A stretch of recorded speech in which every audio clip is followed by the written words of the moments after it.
Hello and welcome again to the Writer Review. This is Eric Curot Writer, and this week we're going to be taking a look back at the 2004 superhero action movie titled Catwoman. Now, Catwoman runs for 1 hour and 44 minutes long. It is directed by Pitof. It is produced by Denise DeNovi and Edward L. McDonnell. The script was written by John Brancato, Michael Ferris, and John Rogers. The story was written by Teresa Rebick, John Brancato, and Michael Ferris. The score was done by Close Bidite. The cinematography by Thierry Arbogast, and the editing was done by Sylvie Landra. And the stars of the movie are Halle Berry, Sharon Stone, Benjamin Bratt, Lambert Wilson, Francis Conroy, Alex Borstein, Kim Smith, Michael Massee, and Byron Mann. Now, when this movie came out in 2004, it was received with a plethora of very, very negative reviews. Many of them said that it totally debunked the character of Catwoman, although it was kind of cool to see Catwoman actually brace herself from being a Batman sort of frenemy type to being her own vigilante, and to actually and yeah, she has actually have been in comic book strips where she actually does play the heroic type, and that she's not like the complete villains like many of the other Batman types, from your Jokers to your Penguins to your Poison Ivies to your Mr. Freezes to your Riddlers and so on. She actually is of a different type. On the one hand, when she's Selina Kyle, she's considered by many as, somewhat romantically attractive to Bruce Wayne. But once they put on their respective alter egos, be it Batman and Catwoman, it seems like they can't stand each other. She's not like the typical villainess where she wants Batman destroyed, but just humbled. Well, here we have, and a lot of people were very, very negative about this movie. And I don't think that's really fair to say that this movie was really all that bad. Was it Shakespeare? Was it a Oscar-winning type of movie? No. Does it have any kind of intellectual merit to it? Of course not. Was I seeing some grand, spectacular, super duper performances that would make me give a standing ovation? Hell no. But was it really all that awful? Of course not. And there was a reason why. I guess in 1997, when I saw the movie Batman and Robin, I was coming in with high expectations, only to be completely upset about it, because the franchise was doing so well until Joel Schumacher practically ruined the franchise. I came into this movie with very, very low expectations, knowing the negativity from the critics. I still went to go see it anyway. I was thinking, what could go wrong?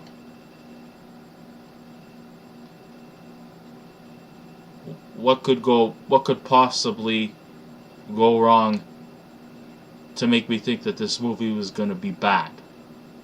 Was it bad? It was bad. But was it horrible? No. In fact, I think maybe this movie was probably very, very misunderstood. Many people were expecting to see Michelle Pfeiffer reprise her role as Catwoman, being more or less a sympathetic vigilante type, like Batman. But of course, like in all superhero movies, even the superheroes themselves have to do underhanded, dirty tricks in order to gain the upper strength against the forces of evil, even if it means causing just as much destruction as the bad guys. They're not any better. I'm not saying they're worse, but I'm not saying that they're any better. Now I know many people will probably hound down on me by giving it too much praise, but I can't help the fact that this movie was not as bad. I actually thought it was 10 times better than that awful, god-awful Joel Schumacher Batman and Robin, which completely insulted my intelligence. This movie lacked the intelligence for me to be insulted by. Like I said, I came in with low expectations. And in the end, I actually felt completely satisfied. At least I'll say one thing. At least they made the atmosphere in this movie, even though it's not confirmed that this movie took place in Gotham City.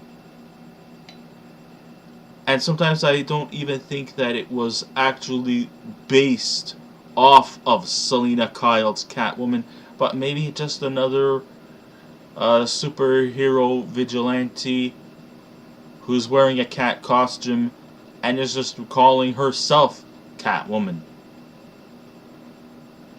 I mean, I think the original project was they were originally supposed to call it The Black Cat. But since, Halle Berry was cast in it, and being African American, I guess they just didn't want to upset the apple cart by calling it The Black Cat, because then, the race game is going to come in, and then they're just going to scrap the project. Now, of course, many people would have said it would have been better if this movie was scrapped. Most of the people did. I mean, heck, this movie was actually had Halle Berry win the Razzie Award for Worst Actress in a movie. And being the good sport that she is, she actually accepted the Razzie. No, I was never expecting this to be an Oscar-winning film or anything like that. But then again, most superhero movies are not necessarily Oscar-related.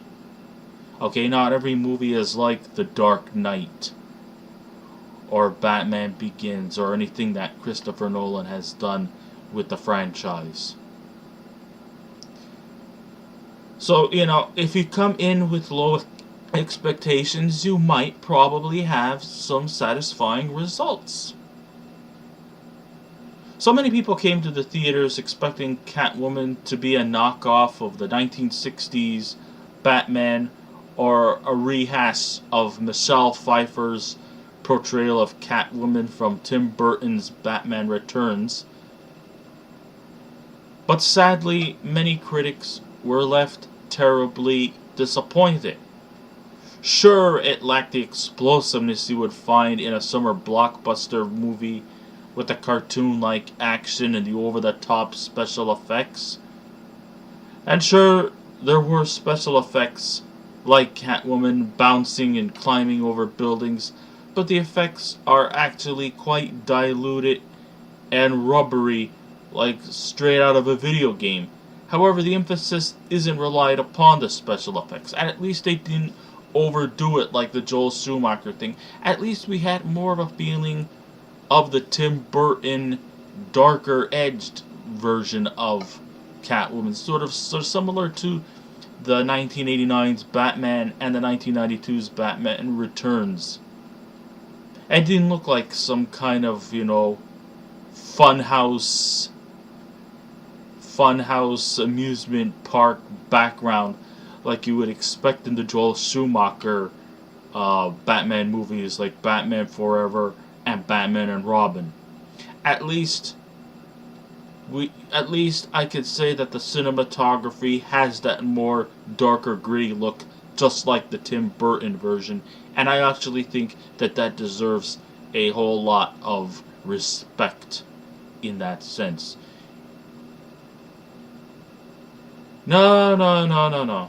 I mean, I know that my last YouTube upload, I was kind of like taking the movie The Hangover from a Meninist perspective, but I like to balance things out a little bit, and I would like to say to the fact that the movie Catwoman is mostly about the empowerment of women and the incredible handling to show that summer blockbusters could still produce high-octane energy regardless of what gender stars in it. Yes, that's right, this movie truly has that feeling of empowerment, especially towards the two leading cast members. You have Halle Berry as the heroic type, and then you also, and even, Sharon Stone's character. Her character is the villain in this story, and you could clearly see that this movie is definitely what you would call the superhero type movie for the women. And I think that by putting the leading stars in this film, you could definitely eliminate this whole, chick flick thing going for it, because it's not a chick flick. It's a superhero action movie with the two leading stars being female.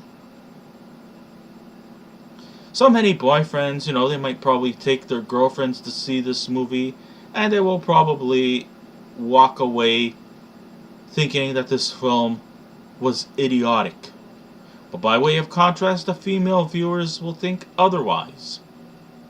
That, hey, we have two very strong female leads. They're both very independent-minded. They're both, capable of handling their own problems, their own situations. And it's actually quite refreshing in that sort of sense. And you can actually sympathize with both the heroic character and the villain character as well. This movie is definitely dark, brooding, and gothic, with a bit of a pop-cultured thrill ride that has a wide open field for feminism with plenty of doors to break through. And as time goes on, this movie actually was the inspiration for getting more female characters invested into superhero movies. And some of the more recent ones have had some very strong female characters, superheroes, supervillains, and they all each kind of play the role effectively. It actually opens the doors. Many people think that superhero movies are more catered towards the male audience, but that's totally just completely untrue. There really is no gender specification of which genre movie that is suited for them. Men can actually watch romantic comedies and can still go into tears. Females could still, go into like superhero action movies or summer blockbuster stuff, and they could compete just as much effectively as the men, for better or for worse. I'm neither meninist or feminist. I'm egalitarian. The E in my name stands for egalitarian. And I think, it's great to see sort of a balance of superhero movies that are more catered towards the female audience as opposed to the male audience. And I think they really did a great justice in providing that. I mean, when you think of movies, think of movies and TV series based off of Marvel Comics and DC Comics, you see a lot of very strong female characters in there, whether they're on the good side or the bad side. It's fun to mix things up a little bit here and there. And I think this movie really pulled that off very, very effectively. Whether intentional or by default, Catwoman truly captivates and manufactures enough to ponder into our ever-changing ways in which we think and to refrain from unraveling. Let's start off small, and in a few decades more films like this will come to our screens. And it kind of like has done that. It had kind of opened the doors to incorporate more female superhero characters into this genre. So away we go. We have Halle Berry. She stars as the titular character. However, the film does take the time to explain how she became this mysterious vigilante. Okay. When not in costume, she's Patience Phillips, which is, of course, something that most of the fans were a little pissed off about, because everybody knows from the Batman universe that she's actually Selina Kyle and not Patience Phillips. But then again, I have to say to myself, maybe this might have been loosely based off of the DC Comics character. But, that's the key word. Loosely. It actually is not written in stone that she has to be named Selina Kyle. And that she doesn't necessarily, and that she can go by a different first name, last name combination. But I still think that it's quite effective in that sense that, they just wanted to make something original out of this Catwoman character, and that it doesn't have to be, by the standards of routine. And maybe that's what Pitof did. Now, is it known that he has ever seen a Batman movie or read any of the comics? I don't know. Do I care? Not necessarily.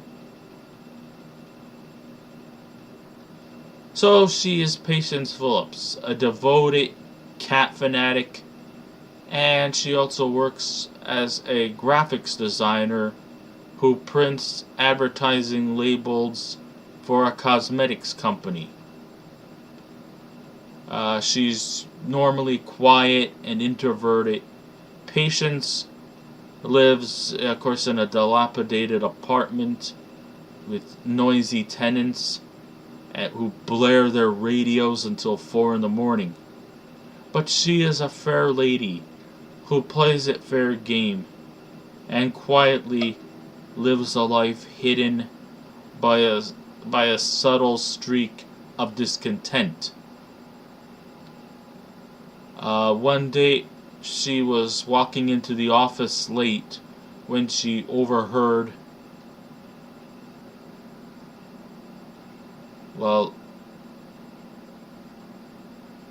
her superiors, and this is where we come into this movie. Patience is under suspicion by one of her superiors. Her name is Laurel, played by Sharon Stone. She was a supermodel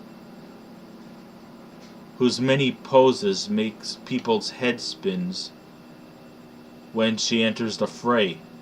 Laurel is also the co-owner of the cosmetics company that Patience works for, along with her husband George, played by Lambert Wilson. George makes a startling announcement that after devoting her time with the company for over 15 years, Laurel is soon going to be replaced by a much younger model. Now, this has a lot of subliminal merit to it. that's also very, very accurate. You know, in the Hollywood industry, most most of Hollywood caters towards the younger audiences. The emphasis is always focusing on the younger performers, the younger actors and actresses. And when an actor or an actress sort of becomes long in the face, they are treated to what I like to call the chewing gum theory. You know, like, one minute you're the flavor of the week and everybody looks up to you. You are an icon. You are a role model. You are the apple to everyone's eyes. But once you start to get older, just like the chewing gum, you lose your flavor. And then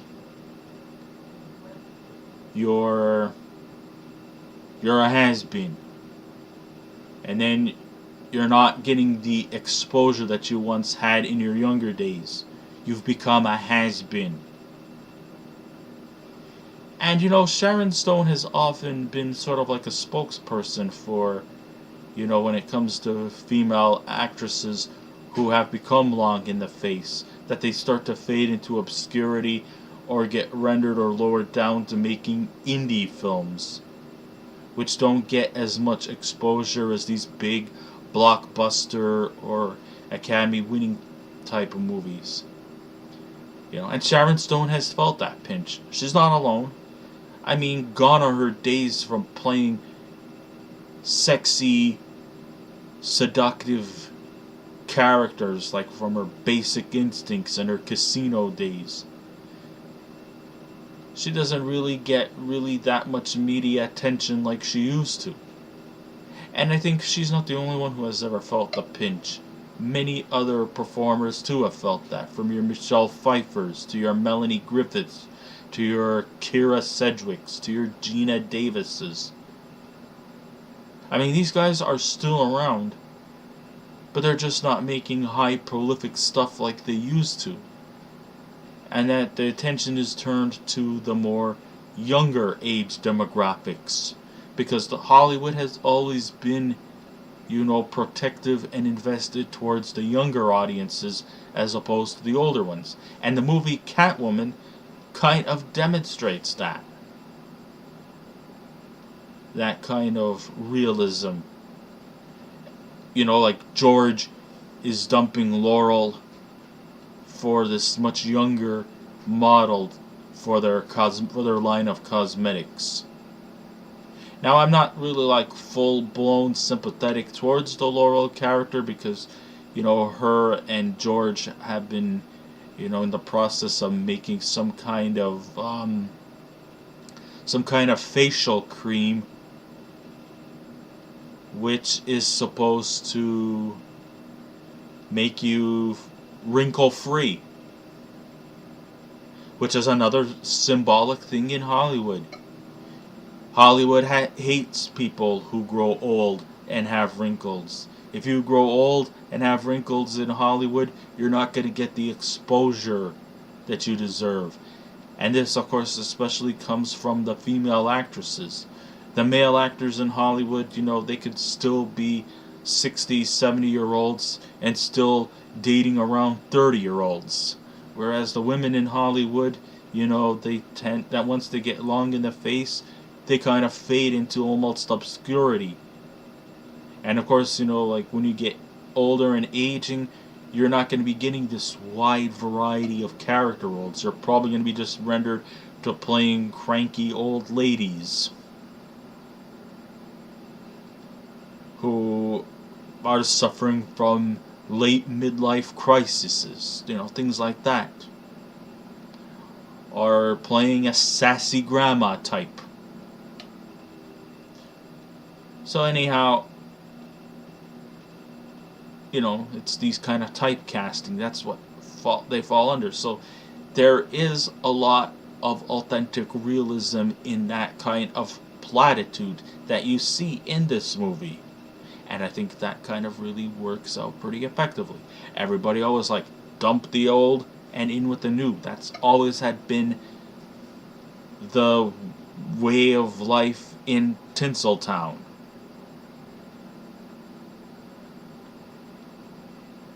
And I think they really truly describe that very, very, very well here. This was, of course, the perfect opportunity for Laurel to vent out that high-spirited outer self while also capturing that inner rage like we would expect after getting laid off like that. This scene alone tells you everything about Laurel. She doesn't play by the book, and she may walk with smiles only designed to fool the public's eyes. Of course, this whole skin cream thing may probably make you wrinkle-free, but it also has some serious side effects, which could cause things like brain aneurysms, hemorrhages, and maybe even possibly cancer to even potential death. So although she might be helping her clients, she may also be contributing to hurting her clients and her colleagues as well. So while Laurel and George are talking about their plans to sell these things, Patience overhears them in the background, knowing that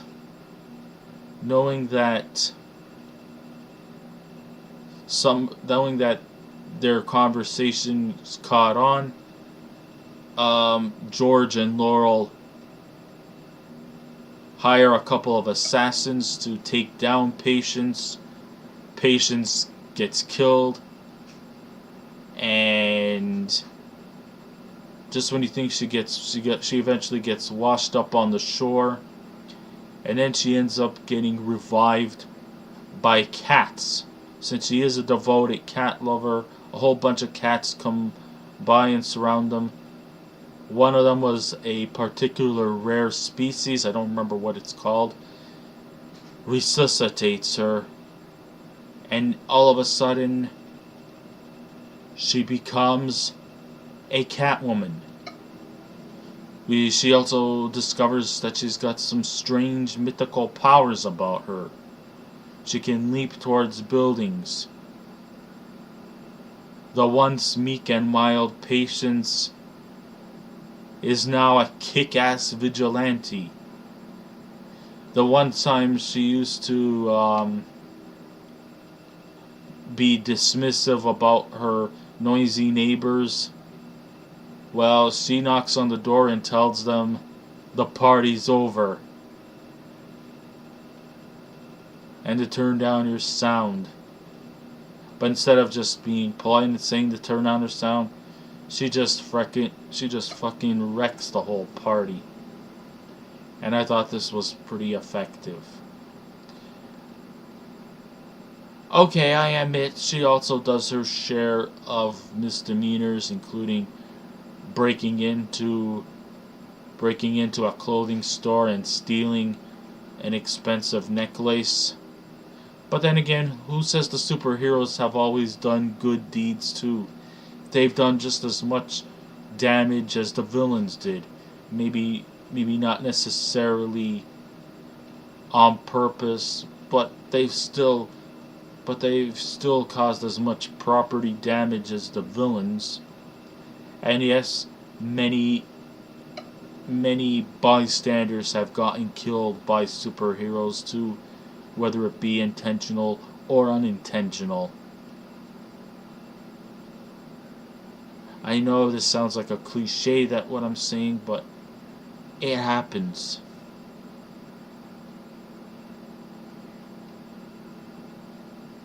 So yeah, this movie does have a lot of symbolism that rings true to Hollywood. And I think this movie does tell that kind of story very, very effectively. Catwoman is definitely both slick and stylish in tones. For example, director Pitof focuses the camera on George from a long distance, only to get a shot of Laurel from a close range. It may lack in definition, but it is very, very tempting. Sure, there are long, unnecessary scenes. Especially where Patience is challenging her cop boyfriend, played by Benjamin Bratt, to a game of basketball. To me, it kind of almost looked like some kind of an excuse for a music video-like montage. But while at the same time it adds nicely to the murky settings to support the rather unorthodox tone this film possesses. So I really think that that it tells its story, maybe not the conventional way that everybody expected, but I think it does a formidable, serviceable job at that. It's a very misunderstood movie. In the traditions of other Catwomen of ages past, Patience transforms into Catwoman after she is murdered and was resurrected by a group of felines. And they don't just resurrect her, she lives like them. She's developed a liking for sushi, nestling on cushions, and hoisting herself up and down furniture, like a cat. But the main thing that makes her stand out, she's not part of our restricted society. She now plays by her own rules, developed a newly discovered self-esteem, and now sports a cool cat costume, complete with a tail and triangular ears. In fact, I thought her Catwoman costume was far more sexier than Michelle Pfeiffer's. I thought Michelle Pfeiffer's kind of looked like some kind of softcore porn dominatrix type costume with all that tight skin leather. It was an ugly costume. At least Halle Berry's costume in Catwoman was definitely far more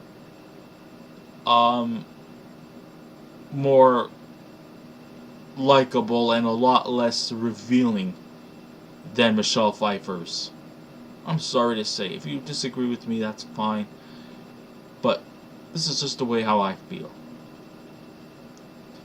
And this is only just the tip of the iceberg. The film was handled well by the screenwriters John Braccato and Michael Ferris, along with Pulitzer Prize nominee Teresa Rebick, as this film celebrates female empowerment, but it also has its drawbacks as well. I admit, there's a lot of flaws in this movie, especially when at times it can be very conflicted in terms of good and villainy. Catwoman is personified as rebellious, independent, and confident, and Laurel is leaned towards labeled as a villain. Well, she is kind of evil. She has a plan. Her cosmetic concealer will make you wrinkled free, but it also has the side effects where you could experience severe migraines, to a brain aneurysm, to a hemorrhage, to even death. But at least, she is selling her product with confidence. I know she's probably only just doing this for greed and stuff like that. But at least she's also trying to get back at her conniving husband because he fired her and replaced her with someone younger. And many times villain characters may not all necessarily earn our sympathies, but we can actually understand the anger and the frustrations that's brewing inside of Laurel's character. You don't have to necessarily like her, but you do sort of have to take note that she just got laid off because of her husband dumping the old and bringing in the new. And this happens a lot in Hollywood. Catwoman is definitely... But it wasn't like she was voluntarily evil. She was overthrown of her position by her husband's betrayal. So she does get... But, in this movie, she does get some of the best lines in the movie. And I think Sharon Stone actually does turn in the best performance in this movie. Was it a career best for her? Of course not. But then again, this is not. But then again, Halle Berry's... This is not one of Halle Berry's finest moments. I mean, if you want some finest moments from Halle Berry, go back to 2001's Monsters Ball. That's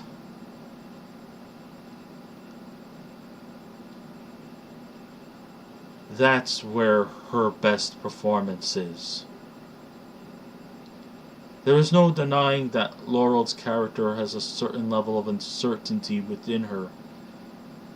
But that shouldn't be a liability, but an asset, knowing what trauma she's been through. It was bound to happen, and Catwoman and Laurel would definitely butt heads, but through a good versus evil, as we're looking at two strong females who play by their rules and reek of independence from anyone who tries to get in their way.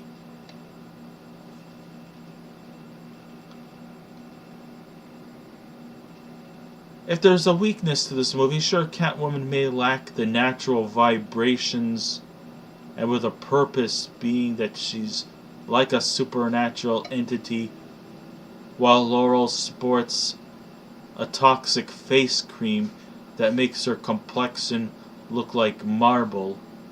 The mask makes her lose a sense of feeling, but underneath the masks and the concealers, the whole premise of Catwoman is that the movie cherishes the positive side of how independence bears no boundaries if used for the rightful purpose. It's truly a remarkable film that was just really totally badly misunderstood by the critics.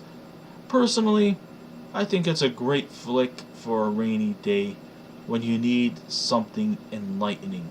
The clash between Laurel's cynical ways and Catwoman's determination will definitely keep you in intrigue, and it's definitely worth the watch. Many people might disagree with me on this, but this is just my opinion. Your opinions count too, whether you agree or disagree. So with all said and done, if I was to give this movie a scale out of 10, I would give Catwoman a 9. It's really a misunderstood movie. But if you think outside the bun, it's probably not as bad as everybody had thought it would be. Maybe people were expecting, sort of like a Tim Burton type thing. And maybe Michelle Pfeiffer putting back on the cat costume again. I mean, the idea of a Catwoman spin-off goes way back to 1993, when Tim Burton actually had the interests in it.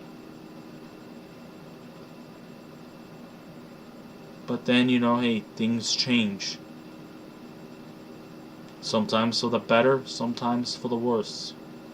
It's just how you look into these kind of things. So I guess this ends my writer review. Thank you all for listening in. If you wish to subscribe to my channel, please feel free to do so. If you wish to leave a comment, go right ahead. But just remember, be kind, be courteous, and don't be rude. And I will be back again for another movie review.